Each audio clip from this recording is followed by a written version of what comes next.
Captions.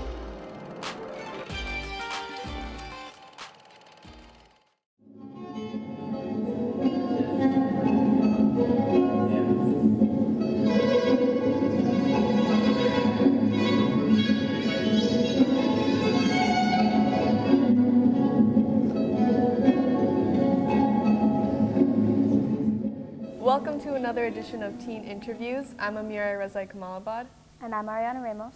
And today we have here with us Ian Schneller, who is an artist and sculptor, and we're here to talk to him about his project with musician Andrew Bird called Sonic Arboretum. Now, Ian, I know we're not in a real arboretum, but I'd like to ask you, if you were a tree, what type of tree would you be? I would be a willow tree, and I would sob gently. Very interesting. Where did the title Sonic Arboretum come from? This is a very good question. I do recall mentioning to Andrew that I had an idea for 96 horns as ground cover in a museum space, and that they would be like the poppies that Dorothy ran through in The Wizard of Oz, and that you could represent a kind of an arboretum, and then maybe just connected the notion of a sonic arboretum. But the idea of sound as pixels emanating from a field was the basic germ of an idea. And as you've witnessed sonically in this room tonight, it can push and pull you around a little bit and do things that a typical stereo reproduction cannot achieve. So then what would the relationship between nature and sound exactly be? This is a whimsical one. Sound is a natural occurrence, sound waves moving through space, and that's a natural transgression. But we look around us and we see nature everywhere, whether it's man-made or whether it's natural. And what I'm most interested in is gaining intimate sensory knowledge of these material properties, and so that I, as an artist and designer, can thoroughly utilize these materials to the best of my abilities for all of my various agendas, and I have a plethora of. But one of them is always formal beauty, the balance of beauty and nature and art, and the others are a little bit more wily and a little bit more far-reaching, like the Sonic Arboretum that's trying to trick 10 iPod Nanos into being a 20-track playback system. It's a bit, we're kind of pushing the envelope a little bit there. Another one is to marry 1930s, 1940s electronic technology with cutting-edge digital technology. And then you had been talking about like your own purposes with the project. Are the reasons Andrew is involved with the project very similar, or do you both have like different approaches to the same experience? We don't actually, even though we're collaborators by strict definition, we're not up in one's stuff a whole lot, He doesn't really consult with me over it. Like this whole hour-long composition just landed in my machinery. So far, I couldn't be more amazed by the results. Now, we're going to focus on the production of making your piece. How did you come up with dryer lint in making your pieces? I've been repairing stringed instruments and tube amplifiers for 30 years. Along the way, you pick up, I always allude to it to my students as a bag of tricks. It's an accumulative process. And so dryer lint was simply one of the means that I devised to fill cracks in stringed instruments.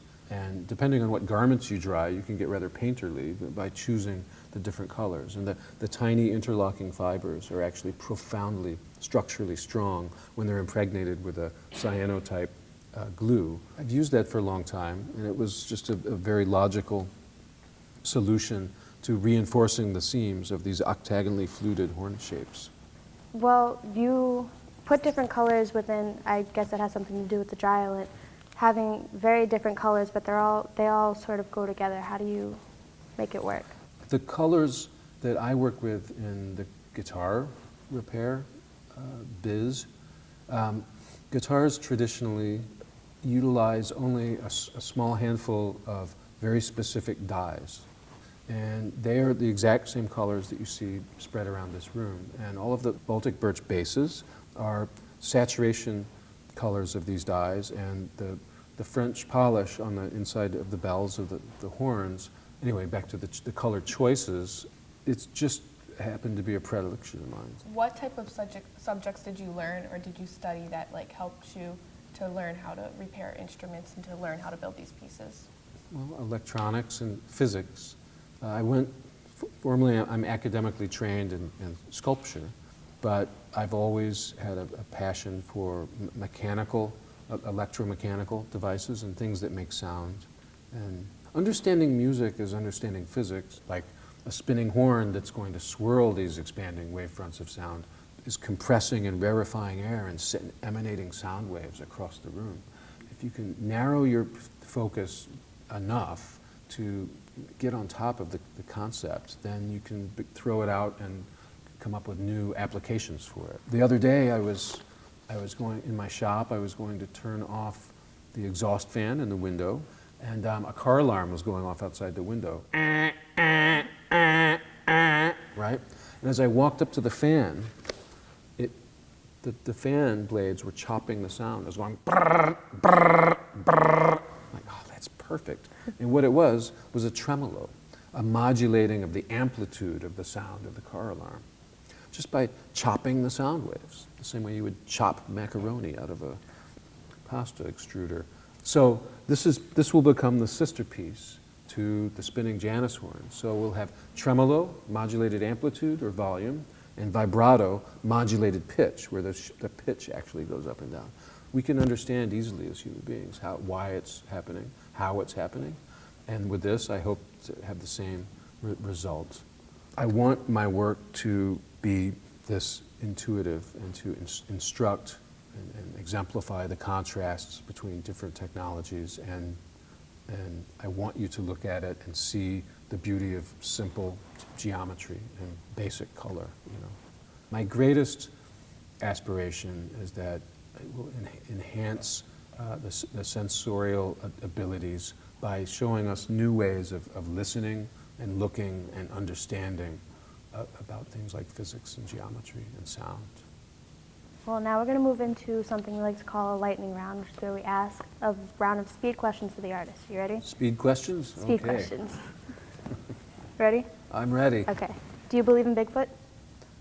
Yes. What is your favorite music genre? Somber. What is your favorite cereal? Raisin Bran. Can Keeps you you regular. Can you sing? Can I sing? Yes.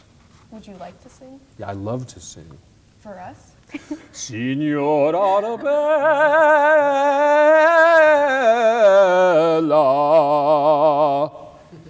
Have you ever considered doing a Have you ever considered doing a partnership with Andrew Bird in like a duet? He's asked, but I've turned him down. And would you rather hear one song play for the rest of your life or hear no music at all? It's not a fair question. But if I had to make a final decision, it would be anything from the 2- and 3-part inventions recorded by Glenn Gould. Well, that's all we have for today. Thank you for coming to let us interview you. It was lovely hearing you sing. Thanks. Hope to hear you on the radio. Thanks for having me.